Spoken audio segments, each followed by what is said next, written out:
ప్రియులారా, ఈ మర్మం అనేది దేవుని ఏర్పాటు కలిగిన వారు మాత్రమే గ్రహించగలరు.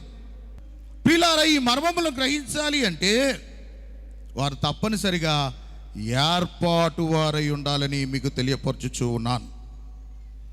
అయితే ఈ మర్మ అనుభవం గురించి అపోస్తలు ఎవరెన్ని వ్రాసినా అపోస్తలైనటువంటి పౌలు భక్తుడు వ్రాస్తూ ఈ మర్మం ఎందుకు తెలియపరచబడాలి అంటే మానవునికి సంపూర్ణమైనటువంటి జ్ఞానము కలుగుటకు, రెండవది సంపూర్ణమైనటువంటి వివేచన కలిగి ఉండుటకు. ఇక్కడ రెండు ఉన్నాయి.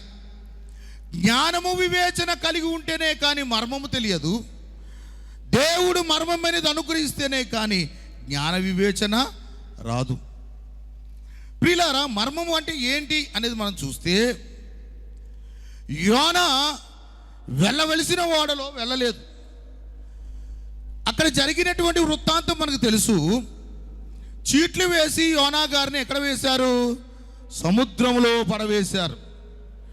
కానీ యోనా తన ఒంటికి సముద్రపు నీరు అంటుకుందా? చెప్పండి, అంటుకుందా అంటే అంటుకోలేదు. ఎందుకు? అక్కడ ఆ యొక్క మత్స్యము సిద్ధంగా ఉంది.